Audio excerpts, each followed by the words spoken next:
Hi, everybody. My name is Andrea Evans. I am the campaign manager with the All In campaign. We're really excited to welcome you to our first ever virtual community meeting. We're looking forward to an interesting conversation on a really important topic, which is how can we turn some of the emergency measures that have been implemented as a result of COVID-19 into long-term solutions to homelessness in San Francisco? We've assembled a wonderful panel to lead that conversation. Before we get into the content, just a few housekeeping items. First, please mute yourself to minimize any background noise. Second, we really want this to be a conversation and we encourage you to ask questions. You can do so by going to the question and answer box at the bottom of your screen. One of my colleagues will be collecting questions during the session and we're going to try to answer as many as we can over the course of the next hour. Third, we are recording this session, and so we want to make you aware of that and let you know that your continued participation is essentially consent to being recorded.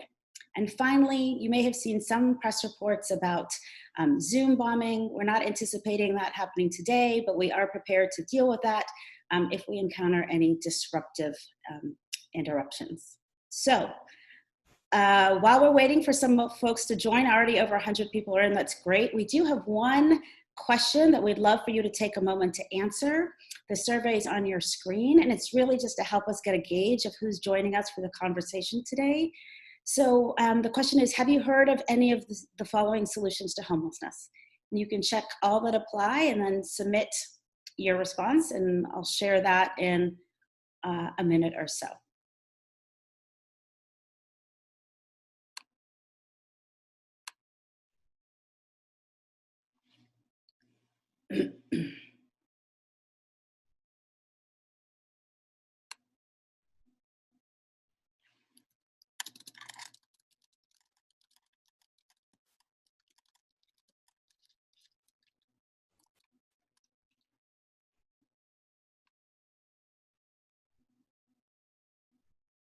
Wow.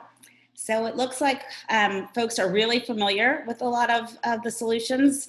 Over 90% know about shelters. Close to 80% are familiar with navigation centers. Over half of you all have heard of the flexible housing subsidy pool, which we'll hear a lot more about today. And 3/4 familiar with permanent supportive housing. A small fraction of you aren't aware of any solutions to homelessness, but that's okay because by the time we're done with this conversation, you'll be prepared with a lot of different ideas. A little bit about the All In campaign. All In is an effort led by Tipping Point Community and 90 other organizations representing the nonprofit sector, business, healthcare, labor, faith, and technology groups. We have two principal goals. The first is to educate San Franciscans about homelessness, who's experiencing it, why, and what the most effective solutions are. And the second is to then galvanize residents around supporting the most effective evidence-based strategies. We know that even before COVID-19 struck, homelessness was the #1 challenge facing San Francisco. What COVID-19 has done is it's layered a public health crisis on top of a long-term housing and homelessness crisis that's really rooted in some structural inequities. And COVID-19 has brought those inequities to the fore. For example, we know from early national data that African Americans are disproportionately impacted by COVID-19, dying from COVID-19. Here locally, we know that even as we as housed residents are being asked to shelter in place, there are thousands of residents who have no shelter and are unable to access resources to protect their own health. Yet we know from COVID that our ability to protect the health of the entire community really depends on our ability to protect the health of our most vulnerable residents. And those may be our seniors in nursing facilities like Laguna Honda, and they're most certainly our unsheltered residents who are living on the streets or are in overcrowded congregate shelters. COVID-19 has also revealed that our local and state leaders can act with a sense of urgency when they so choose. So it was on April 3rd that Governor Gavin Newsom announced Project Hunky. That is an effort to secure 15,000 hotel rooms all across the state, specifically for people experiencing homelessness, so that they have the ability to shelter in place if needed. In less than a month, already more than 10,000 of those rooms have been secured, more than 2,000 here in San Francisco alone. That has enabled us as a city to move about 900 people out of shelters and off the streets into hotel rooms. I wish we could have done more and done it even faster, but the truth is when it comes to housing and homelessness, that's actually moving at a really fast speed. Ordinarily, it takes years to get affordable housing done, to even master lease hotels in San Francisco for people experiencing homelessness. So what we're trying to do is harness some of that energy and momentum that has been brought about because of COVID-19 towards long-term solutions. Project Roomkey is a great first step, but it's a temporary measure. And experts are already warning that we may see future waves of COVID-19 in the fall or beyond. And so as we move from responding to COVID-19 to recovery, we really need to keep in mind some long-term solutions for folks. We believe that housing can be both an immediate response to COVID-19 as well as a long-term solution to homelessness.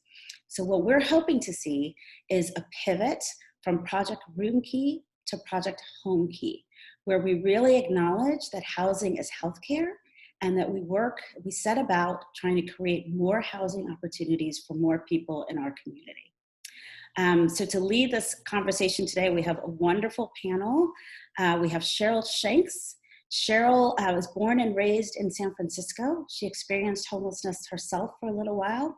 She's now a community advocate with the Tenderloin Neighborhood Development Corporation and is also a member of Tipping Point's Community Advisory Board. We also have Cynthia Nagendra. Cynthia is the executive director of the UCSF Benioff Homelessness and Housing Initiative. Cynthia has decades of experience working with communities all across the country on homelessness prevention and reduction strategies. And finally, we have Chris Block. Chris is the director of Tipping Point's Chronic Homelessness Initiative. He has an extensive background in affordable housing and played an instrumental role in launching coordinated entry here in San Francisco just a few years ago. And with that, I'd like to turn it over to Cheryl to get us started.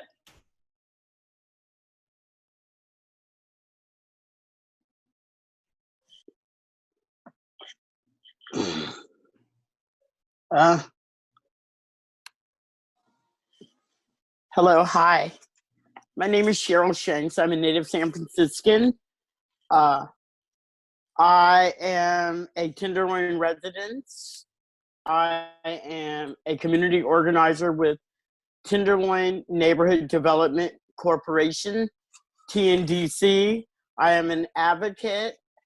I am formerly homeless, and I am on that advisory board for Tipping Point. So, I do a lot of grassroots work out here in the community, actually going into encampments, and that is what I'm doing right now, a lot of footwork since the coronavirus has come into our nation. So the problem here is the Tenderloin has become a containment for the homeless. So there are lots of people living in the street very, very close to each other. There is no room for distancing. So 10% of the people now that are homeless are infected with the coronavirus. So we are trying to think of solutions on how to help these people isolate while experiencing homelessness. So this is an issue And so we are counting a lot on donations, donating to the food bank, to nonprofit organizations here in the Tenderloin, such as Homeless Coalition Hospitality House, Faithful Fools. Also branching out there is Mother Brown's, Martin DePore. So there's several things that can be done to help the homeless. And what they really need is, for isolation, are tents, sanitizer, survival gear. So we are trying to provide that now.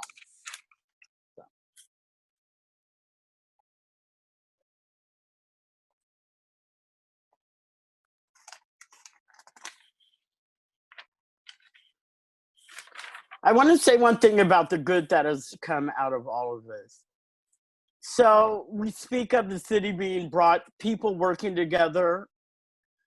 I want to say that the people on the street are working together. They're scared out there. They're hearing a lot about hotels and they're hearing a lot about the law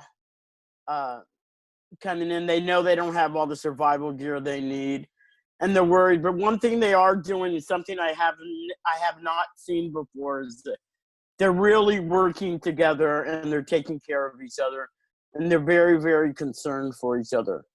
So a lot of good really has come out of it as far as the homeless collaborating with each other. So in that.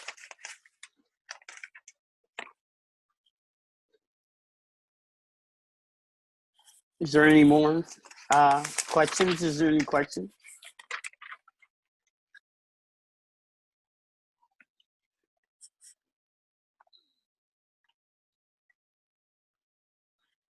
Cheryl, this is Chris. Can you hear me?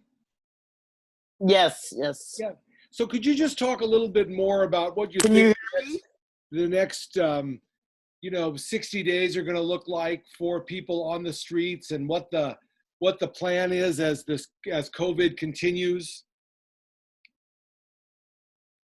What it looks like on the streets, I'm Especially over the next 60 days or so.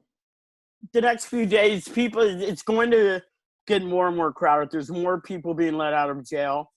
There's less and less programs and facilities that are actually open right now for people on the street to go into programs. Everything is shut down right now.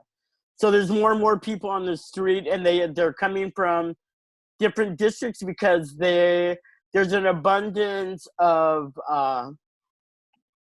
soup kitchens here in the community where they can get abundance of food. So are those kitchens still operating? Right now they're operating, not actually in the kitchen, but there's lines. There's long lines, and they are serving food in line. Okay. To people, 2 meals a day.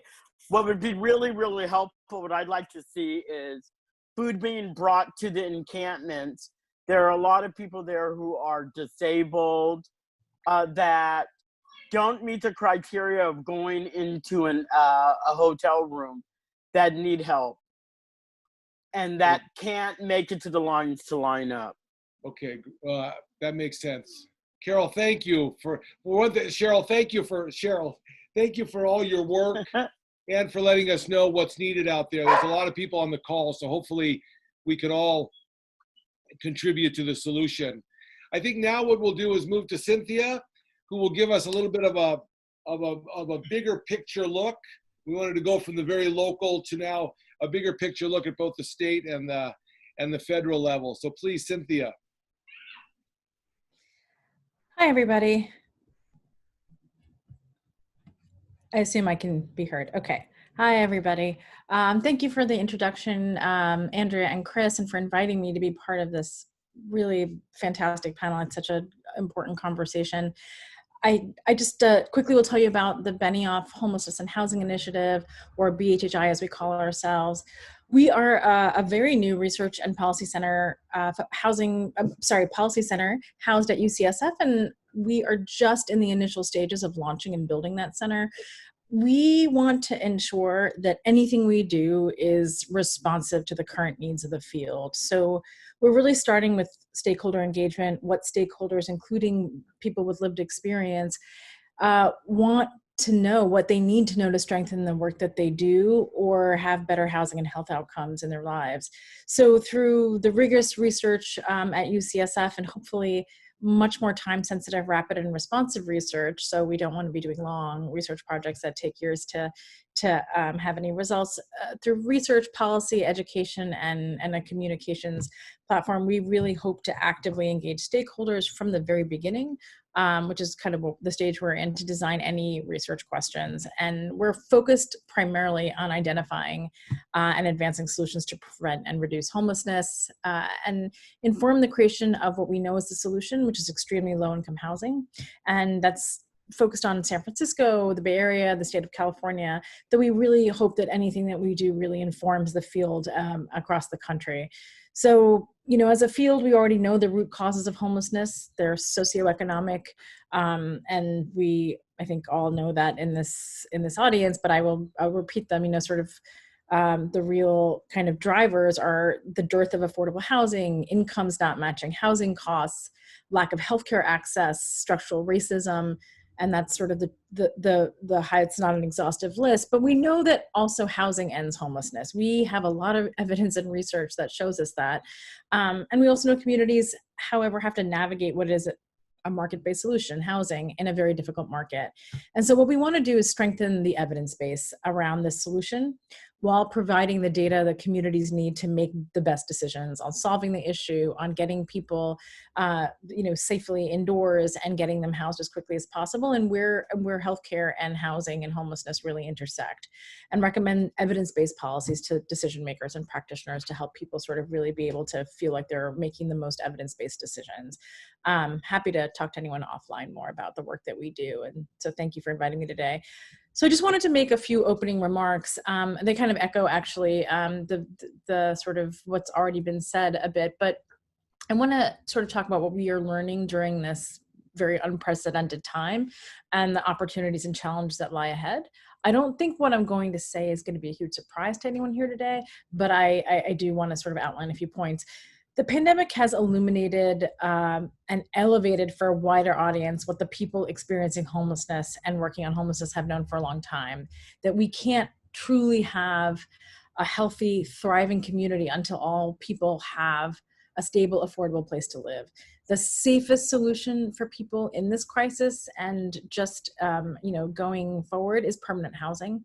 As a result of COVID-19, as a society, as a community, as several communities, we are recognizing, I think also as a country, we are seeing this at the federal and state levels, that homelessness, we're recognizing homelessness as the urgent public health crisis that it is, that it's not just, it is an issue of housing, but it's a public health crisis, and it has always been a public health crisis. We have the opportunity to recognize and act on that fundamental notion that housing is healthcare, as we said in the beginning of this, and that evidence-based solutions like housing first, permanent housing with tailored services are critical to the health of all communities. That is something we know, but this is really highlighting how impossible it is for people to really be safe without housing. And this window of opportunity, I really feel, is likely to close soon as we start to move towards other things, as there's a lot of other people who are going to need help in our society. And I just think we have to take full advantage wherever we can as a field. I think many of us working in homelessness have wanted our communities to treat people who do not have homes like they would treat a natural disaster, standing up considerable operations to get people indoors immediately with urgency at any cost. And we see that happening. And so I think what the pandemic shows us is how vulnerable people living with homes truly are, without homes truly are. And under normal circumstances, people living in a shelter or on the street face enormous risk to their health and safety, even not under a pandemic. That's true every day. And that is only more obvious under a situation like this. And the inequities people experience are being highlighted, most tragically, but not surprisingly, in job loss and mortality rates.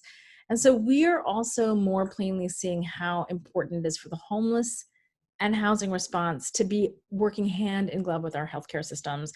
Again, this was not something that's shocking, but before the pandemic, we knew that many people fall into homelessness because of a healthcare crisis, and that having health supports to prevent this from happening, or providing those after someone is without housing, is crucial to really stabilizing people in their housing.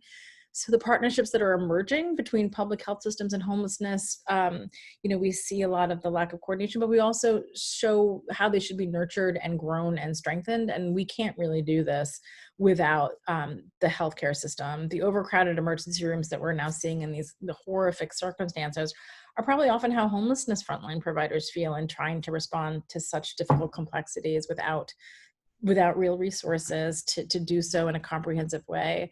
And so the outbreak is also revealing the shortcomings of large congregate shelters.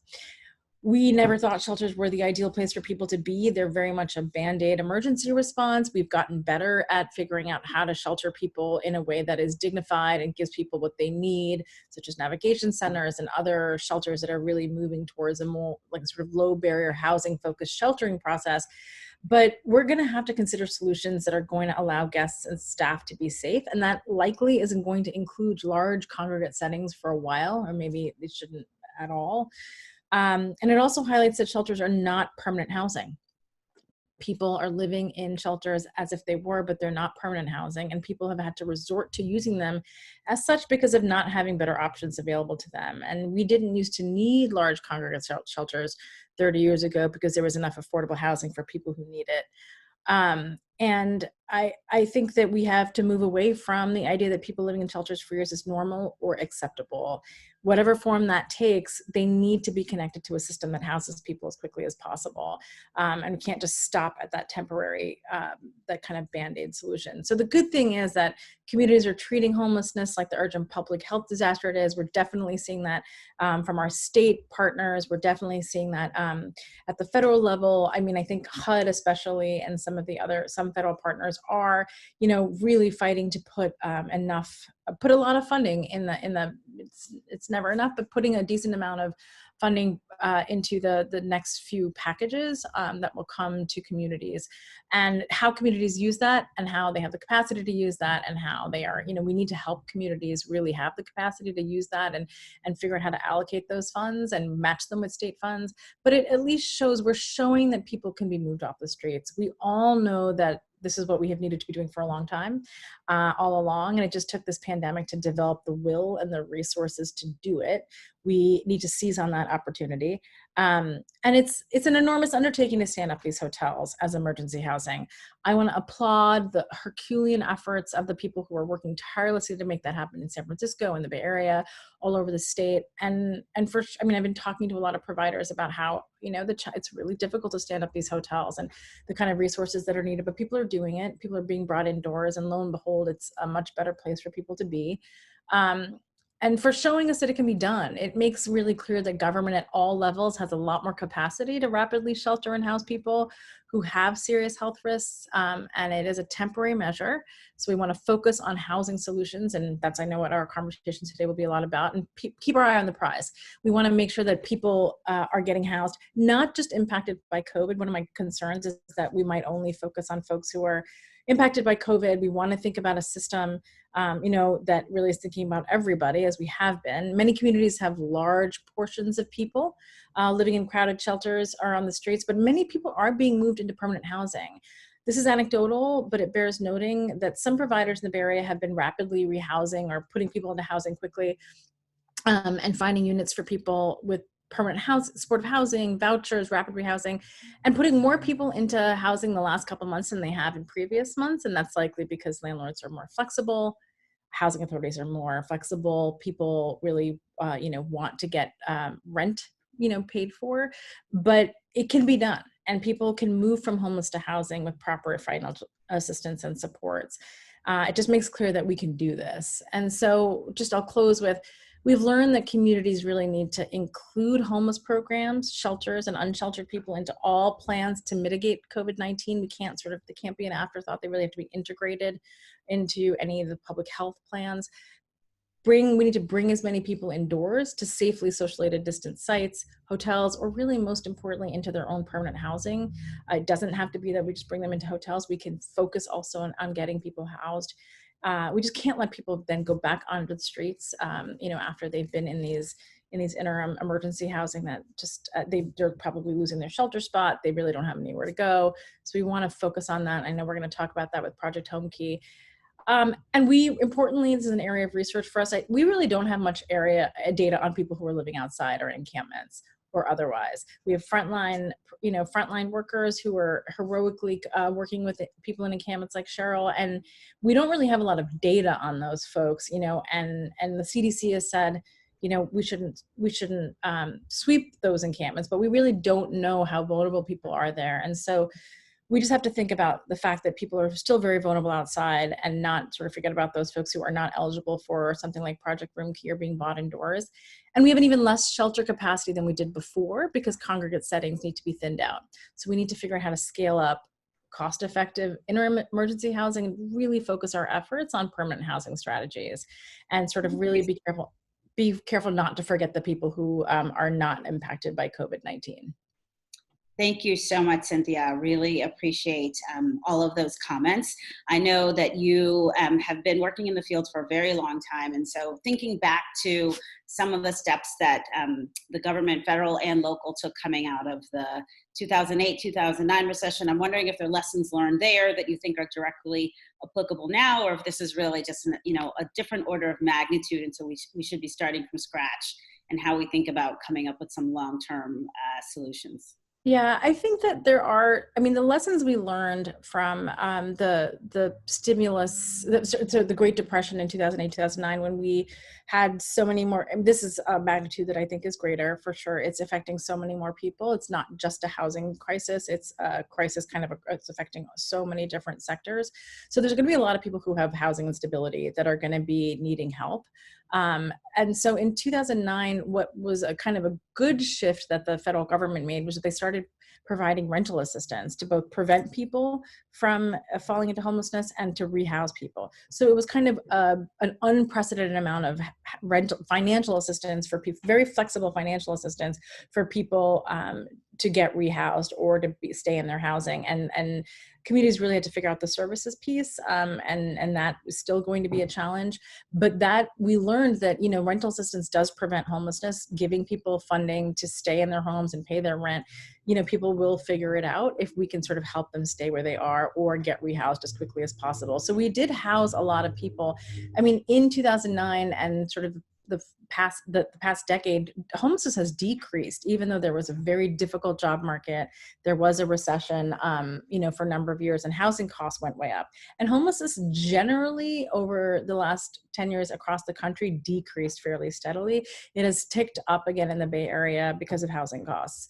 And so I think that the focus on housing, the focus on rental assistance, the focus on preventing people from falling into homelessness, that's a good lesson to keep in mind, and then just make sure that we're not pouring a lot of efforts into things that are temporary. Great. Thank you so much, Cynthia. I'd love to kick it over to Chris, who can talk about specifically around San Francisco and what we're looking to do here over the next few months and beyond.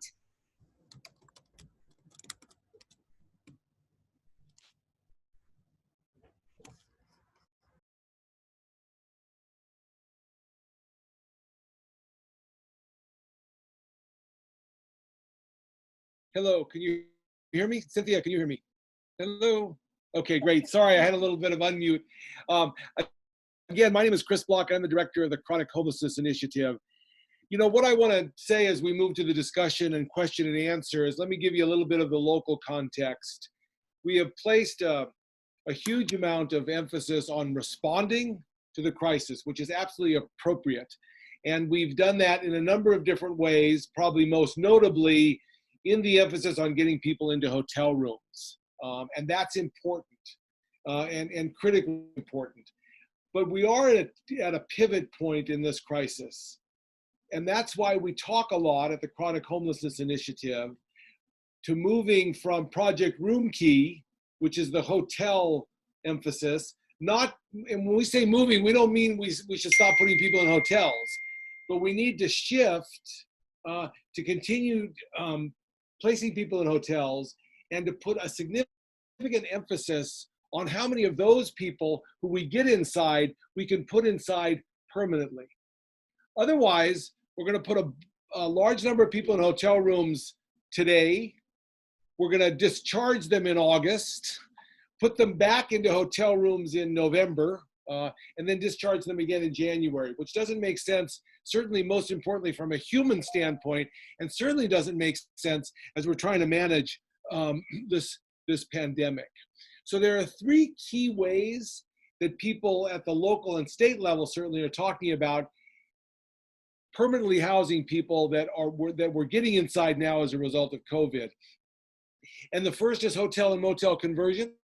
Are there some of these hotels that we're utilizing that we may be able to purchase and hold for the long term so people wouldn't have to move out? Secondly, are there alternative sorts of construction and ways to provide units? There are lots of examples of being able to use trailers and other sort of prefabricated dwellings to put a lot of units online. And then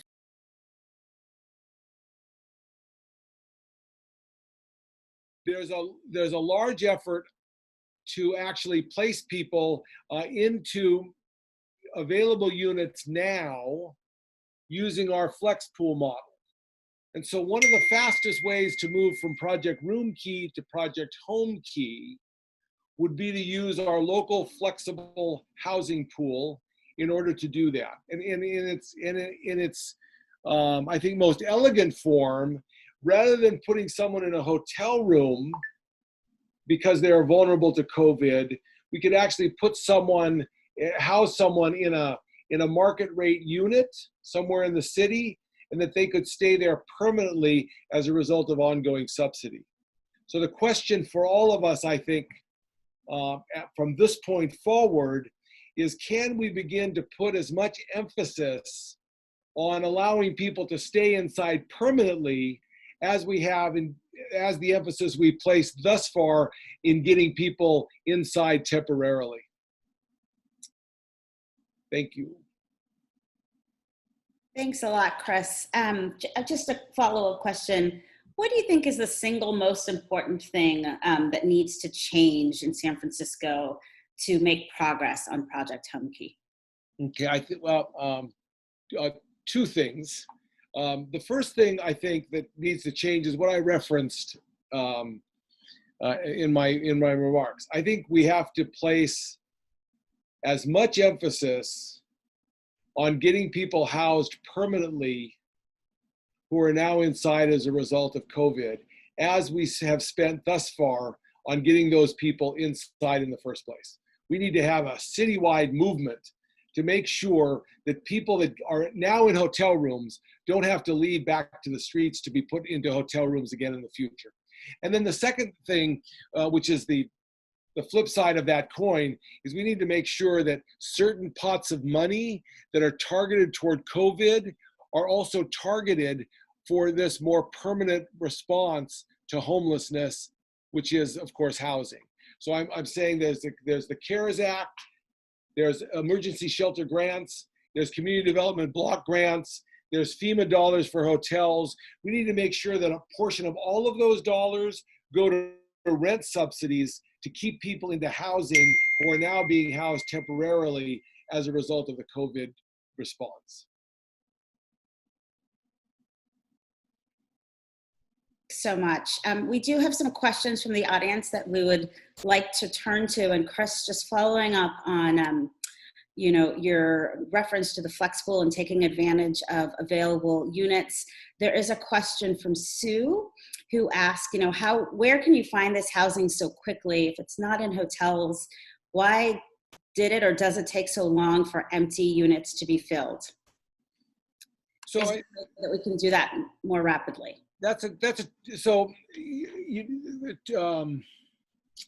Two-part question, a two-part answer.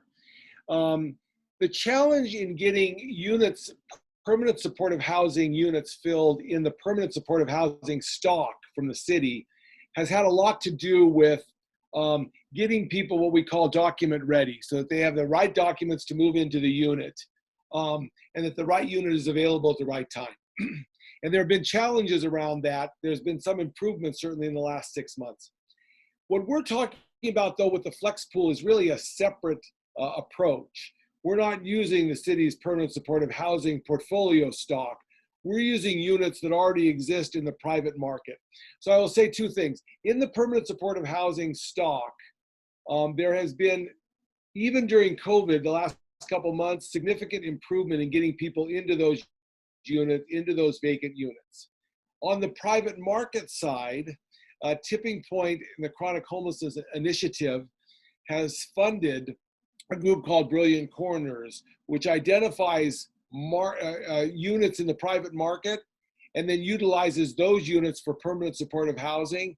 And what Brilliant Corners tells us is that in the last couple of months, they have had more landlords willing to come into the program as a result of the fact that now that the economy is softening, landlords are even more interested in longer term subsidies that are provided to house homeless people. So we actually have units now that we could move people into if we have the right amount of resources to do that. Great, thanks. A question that I think we'll send to Cheryl. Cheryl, Deontay has asked about what options might be available for young people or undocumented residents who might not be getting prioritized right now as a result of COVID. Where could they turn to get some support and assistance?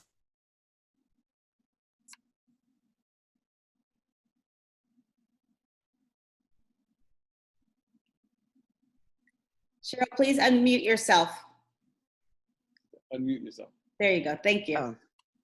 Stan, excuse me. Yep.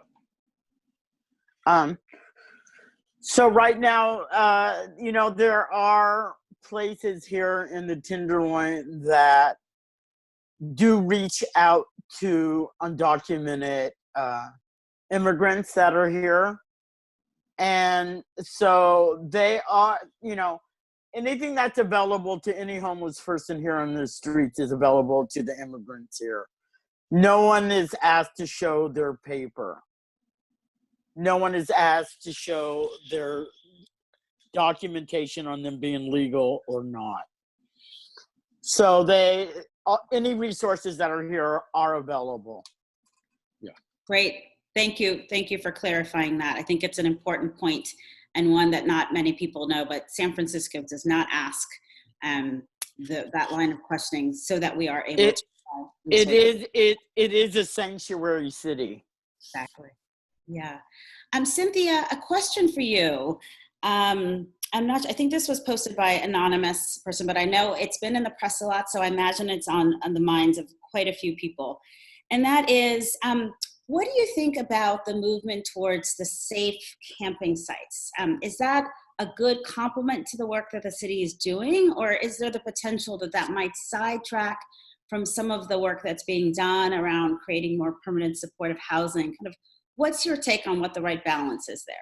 So I think it's sort of a both and because I think the emphasis, I think what any community, and especially San Francisco, has to balance is how much infrastructure and how much resources to lend towards a temporary kind of solutions that are important to keep people safe while people are waiting to get housed, and how much to sort of be able to focus on permanent housing solutions. I think you can do both, but it is, it's not an infinite number of resources that a community is working with. But so, for example, the issue with keeping people in encampments is, they said before, we don't know we know people in general in encampments are extremely vulnerable to all kinds of health and safety risks. And many people, as Cheryl was saying, are so disabled they can't even get food right now. People aren't bringing them food, and they are in much worse straits. They don't have a lot of the services that they had before even. So keeping people in encampments that are not socially distant, that are not provided, don't have the services or food or anything that they are, hand washing stations. Those are the bare minimum that they should be having outside. I mean, it's not an ideal solution. So in the meantime, is it better to give people a safe place that they can bring services and meals to? Yes. But it sort of has to be balanced with the idea that like when we have a natural disaster, if it was a flood, we would put up some trailers, we'd put people inside, but we would focus on getting those people housed as quickly as possible. We wouldn't just think like, okay, these people are going to stay there for a long time and we're going to put a lot of money into it. So it's sort of a balance. I think we have to think about the safety of people living outdoors. The ideal thing is to bring them inside. When you can't bring them inside or you can't get them housed right away, they do need a safe place to go. I just think we have to be careful not to pour tons and tons of resources into that, and just keep that balance always, that this is a pathway to housing and more stability. And any sort of sanctioned encampment or safe encampment site, we just have to make sure that it's not something that we then become accustomed to as something that just becomes a normalized part of our community. Cynthia, I'd like to stay on you if we can, because there's a question from Sam that refers to UCSF, and I don't think this is your branch of UCSF necessarily, but the question is, how can we partner with UCSF to enable more testing, COVID-19 testing in the Tenderloin? St. Anthony's is the only full block closure in the Tenderloin, a medical clinic, and could partner to provide support with such an initiative. So wondering if you have a sense on where UCSF fits into the city's plans for COVID-19 testing. I have a very soft spot for St. Anthony's. It was like one of my first jobs was working at St. Anthony's many years ago. So I know the amazing work that they're doing now. That isn't my area, but I will tell you this, that we're working very closely with the San Francisco Department of Public Health. We are basically we're constantly in communication with them, trying to help sort of guide the responses and get sort of better protocols in place for people in hotels, on the street, and trying to sort of get data to kind of have better planned responses. But the testing shortage is an issue across the state. It's definitely an issue in San Francisco. I do believe that the Department of Public Health is working with UCSF. This is, again, not our area, but is working with UCSF to kind of try to figure some of this out. I don't know specifically, but I can talk to you offline specifically and try to answer your question and connect you to the people that are working on that. And maybe that would be a better way to respond, because I don't want to say anything that I'm not totally sure about. Thank you for that. I should have noted at the outset, we are going to follow up with some answers to questions that we're not able to take live. So we will be sure to try to answer that as best as we can. A question, I think I want to send this one over to Cheryl. Cheryl, this is a question from an anonymous person who says that, they're seeing some challenges with people who have high barriers. Perhaps some have been evicted from some of the hotels, and wondering what kind of extra services we need to provide to ensure that people can remain in hotels and be able to protect their health. Right now, the city is providing extra services. I'm not sure the dates, but I don't think anybody can be evicted right now. And so they are protected, the ones that are already in house in SROs, through the coronavirus. There definitely is protection. And there's just lots of people out on the street that are just stuck out there. And the ones that unfortunately are being put out for whatever other reason, pretty much are stuck out there right now because shelters are shut down. They're not taking anybody else right now. They're not taking people, and like I said, a lot of the resources to house people, even on emergencies right now, are shut down. So, the best we can do as far as helping people isolate is tents. That's the shelter that a lot of these people out there right now can count on, unfortunately. Thanks, Cheryl. A somewhat related question. I'll just open it up for whoever wants to jump in. This is from Magic. Magic notes that 48 Hills, the paper, is reporting that only 36 unhoused people have been given hotel rooms. So of that, I think I mentioned almost 900 people. Most of them have come out of shelters. It seems that maybe only 36 have been people who have come directly from the street into the hotel, and wondering what we can do to increase that number. I mean, I don't have I don't know, can't comment on the numbers as much as I do know some of the prioritization protocols that have been that are being used in San Francisco, and it's aligned with CDC guidance and medical guidance and health guidance, and that's kind of where some of the protocols are coming from other communities. And so it's sort of like prioritizing people who are over the age of 60, who were in congregate settings or in SRO, permanent supportive housing, that were not, are in shared kind of housing, basically. Sort of getting those folks out, getting folks who are testing positive or symptomatic into those places first. And I think that oftentimes this was coming from people who were in sheltered locations, and they're moving, but I know that the city is, these are various departments working on this, are moving towards working with people who are unsheltered, and actually just like trying to get people like straight off of the prioritized housing lists, finding them, either getting them into housing or getting them into hotels based on like age, vulnerability, the FEMA eligibility, also like the sort of health risks that FEMA has said are kind of the eligible kind of characteristics. And so I think there's a number of things, a lot of data that's going into sort of prioritizing folks, how to get more people off the street into that are unsheltered, which I completely agree needs to happen. I think that it's sort of this process of these hotels are just being stood up. And I think one of the challenges, I think this may have been another question, is that, and this relates to the last services question, is standing up these hotels is quite an undertaking. It's not like people are just checking into the Marriott. It's like you need people to run the hotels, you need services, you need meals, you need provider staff, you need case managers, you need people to run these places and you need some health staff over there. So it's quite an undertaking, takes a lot of coordination. And so it takes a little bit of time to get the rooms up and running. So I think it's partially that it's taking some time to stand them up, understandably, and they started with like a prioritized list of people. This is what I mean by we don't really have a lot of information on unsheltered folks, but I do know they're sort of moving into encampments and unsheltered places where they know people from like their prioritized lists that they already had.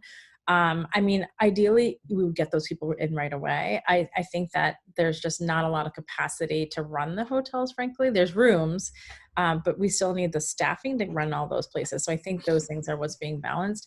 I wanted to say, sorry, it's a long answer, that just responding to the services question, what services do we need to keep people indoors? I've spoken to a lot of the communities around the state. And there are some very good protocols. I mean, people who know how to run shelters and supportive housing really know what it takes to have kind of keep people indoors. Some people are going to leave on their own against medical advice or just because they want to leave. It's not a prison. And some people are going to do things that are not compliant with staying indoors. And that sometimes means they're not doing their temperature checks or they're not kind of abiding by certain things that are, even low barrier hotels are having. Yeah. People need services like they need substance harm reduction help. If they don't want people to leave, they need to start, like some places are doing harm reduction on site with opiates, with alcohol management. And there's protocols to do this well. People need food, people need to be entertained, like access to people and, stuff like that. So anyway, there's all of that needs to happen. Yeah. Thank you for that. I do want to, one of our participants, Kelly, is asking a question, and this kind of harkens back to where we started off with some of the inequities that we know exist here. And the question is, when will there be intentionality around ensuring that Black, brown, trans people are included in this conversation, because we've been excluded in the past? So I'm wondering if anyone could take that on.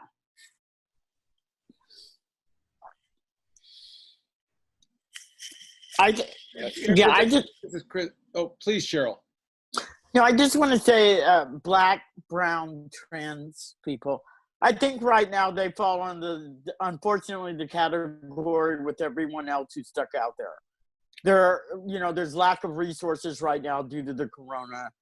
So we're all in this together. I don't feel like color has to do with it at this point right now during the corona, as far as who is out there. I mean, of course it does, but they're already out there and trans are out there, and we're just going to have to do the best we can out there. There is no other resources. Chris, specifically for them you for want this. to add there, Chris?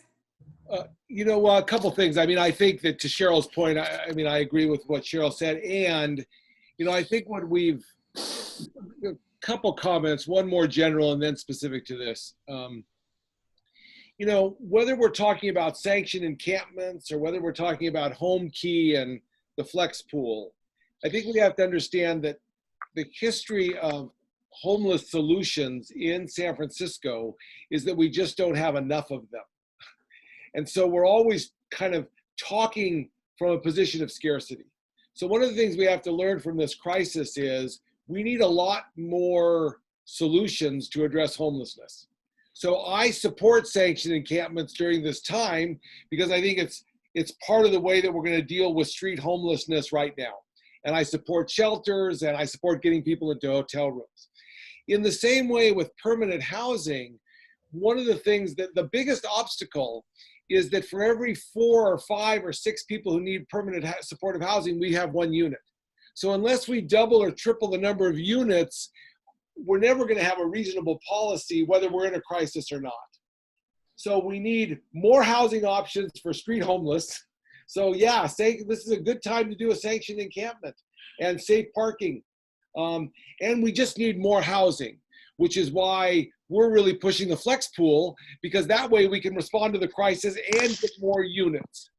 That all being said, though, there is a history in San Francisco and everywhere else in the country about when there are more resources, Black, brown, trans people do not benefit from those resources at the same level that other people do. So we need to do all of these things, and at the same time, we need to have a laser-like focus on making sure that people like Black, brown, and trans folks who have traditionally not benefited from these resources as much as possible, that they know about them and can access them. We were just talking yesterday as a team about prevention efforts. And at some point, there'll be a lot of money for rent subsidy and rapid rehousing, and people will benefit from that. But the question is, will people that have not traditionally benefited from those resources have access to them? So it's a both and. We need more resources, more and different resources, and we need to make sure that when we get those resources, people that have not benefited in the past have access to those new resources. Thanks, Chris. So we're getting a bunch of questions about people who are interested in helping in one way or another. One person says that, how can we help ramp up and add staffing capacity to these hotels? Many of us have nothing but time and capacity to help. Is this a solution that only pre-existing staffers can do? Or is there another way to add to a different mix of helpers? Someone else has asked, I've lost it. Essentially, like what can the average resident of San Francisco do to help make a permanent solution? This KB is a resident of Soma and wants to do what he or she can to help the people previously living on my street find a better place to live. I'd love it if you could jump in. Yeah, can I say one thing that definitely people can always do? Absolutely. Is help pay attention to the legislation and help the legislation get through. When there's a proposal on new legislation for homelessness, a lot of times you can call in. It's really, really important to have people take the time and do public commenting. That is definitely a voice from the people. And that's one really big way you can help from home, is just helping legislation get through, explaining, sharing the information with people. That's one way. That's just definitely a definite way of helping. And one way you can help digitally is that every time we tweet about getting more people into hotel rooms, which is important, every tweet that comes about, we should have another tweet which says, how are we going to make sure that that person who gets in a hotel room never has to live on the streets again? That would be a huge help as well. And sorry. I'm going to say we have just a couple minutes left, and actually we have one question that's just that. if homeless people are in hotels when the lockdown ends, won't there be more pressure to house them, not less? Cynthia, do you want to take that, and then maybe Chris, we can close there, and then we can give some concrete suggestions as to how people can further engage after this discussion. I hope that that is true. I think that's what we're trying to create, is a sort of feeling that we can't let people go back onto the street. But I don't know that that is necessarily going to be the case unless we put forth a vision of a kind of system of care that's really going to, like, a real way to house folks and have the resources and identify the resources and how that's going to happen. And also, I want to say very importantly that people working on the front lines of homelessness also need so much more support. I think everyone understands this, but not just during the pandemic, but resources, capacity building, training, living wages for staff. These are the things that people are going to that providers are going to need to really be able to house people at a high rate. And so to answer that question, I think there will be some pressure. We should keep that pressure going, and that we need to really help identify the resources to make that happen. And also sort of keep identifying resources to keep flowing people through those hotels so that they can get housed. And so that's not just this one group of people. And I think we need, just what Cynthia said, I just think that it is not true.